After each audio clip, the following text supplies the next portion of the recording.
Hey, welcome back to Cedar Porch Homestead. I'm JR, and even though we are in a big political environment right now called the election, look behind the scenes and see what else is going on, and it will actually amaze you if your health and food freedoms are something that you're concerned with.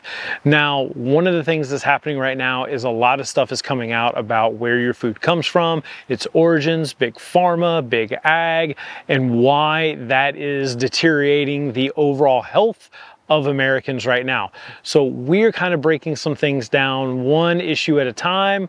One of my last videos, we talked about knowing your chicken labels and where your meat chicken comes from. So I'll post that and link that in the description below if that's something that you're going to be interested in. But today it's all about beef and, well, why it's important to know where your beef comes from. Now, this is hitting near and dear to my heart right now because I just spent a lot of money buying a whole beef in the last 2 days.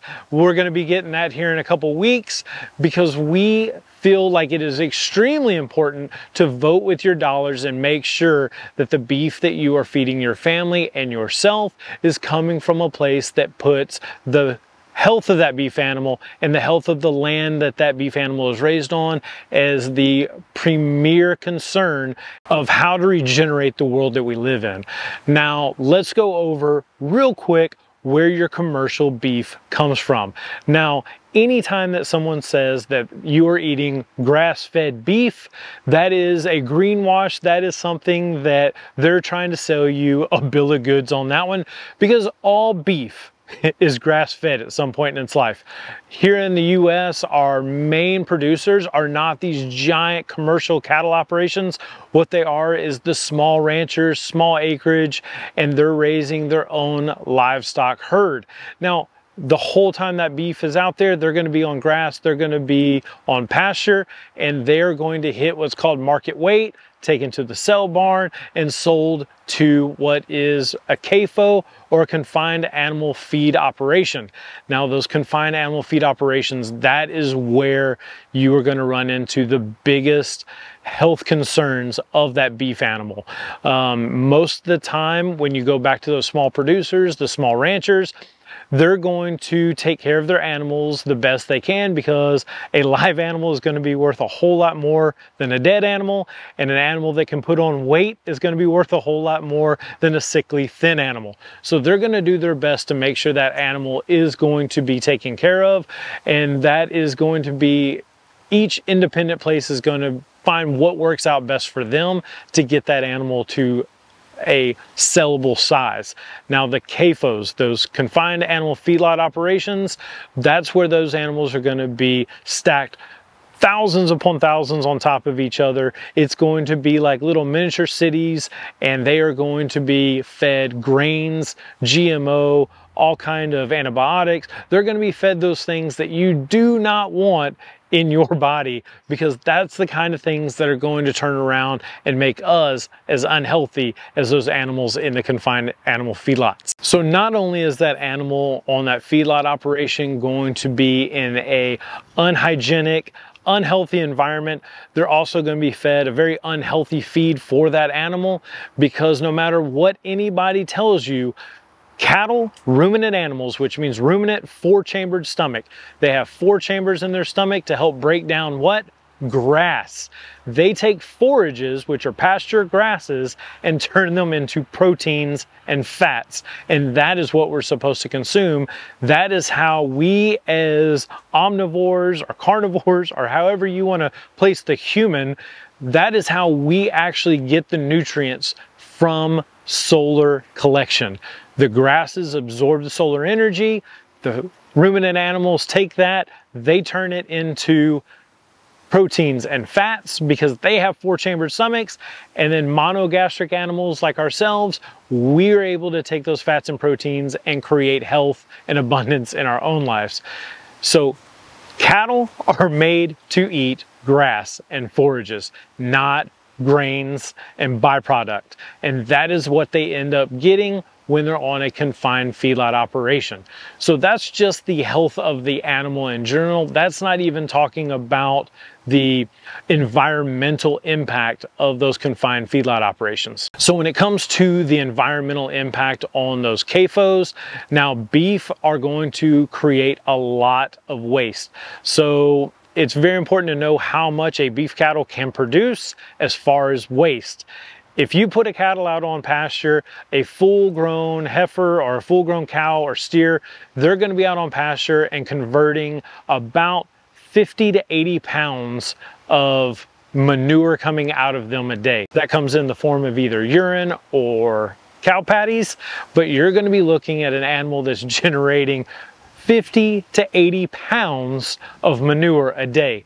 And when we stack, I don't know, 10,000 animals on top of each other in a small area, that really grows exponentially, and they have essentially the byproducts of a major city within those small confinement operations. So where does that waste go? Well, it ends up washing away in rain. It ends up getting transported through trucks. There's a lot of carbon footprint that goes into removing that waste or processing that waste, when God really had a good intention of where that should go in the first place, and that comes out of the animal onto the grass. So with a little bit of rain and some microbiology in the soil, that breaks down those manure patties and that urine and creates a fertile soil that is regenerative to the land. So when man steps in and we start creating these systems that we try to manhandle and wrangle how we think things should be done, it ends up creating a very dystopian type environment. Whereas if we just follow the systems and the things that God put in place, guess what? Things work out way better. It's way better for the environment. And not only is it better for the environment, it's better for the animal and it's better for you. So a little bit of background on where beef comes from and where you can maybe see me taking this video as to where you should be putting your dollars to buy your own beef. Now, there has been a growing trend of people really wanting a healthier product. So you can go to your grocery stores now, and a lot are going to be carrying either organic or grass finished cattle, grass fed and grass finished. You need to make sure it has that grass finished on that product label, because that means that animal was on pasture its entire life. But again, the price points at the grocery store are going to put those cuts of meat really, really high because of the premium that they feel they can get at the grocery store. So what can you do other than spending all your dollars on these premium cuts at the grocery store? Well, support your local regenerative ranch. There have been a number of ranches that have popped up here in the recent years that are really making a strong effort of regenerative approaches towards their ranching operations. And what that means is those cattle, they're going to be antibiotic free. They're going to be unvaccinated, because there's no point in treating animals for sicknesses that you can maintain or prevent through management practices. Now, those animals are going to be on pasture their whole lives. Now, they're not going to be on the same pasture. Someone that has a really good system in place or management type, they're going to be rotationally grazing those animals. They're going to be moving them on a regular basis to new pastures, new grasses, because they are trying to build soil and grass base and pastures more than they're actually trying to grow the cattle.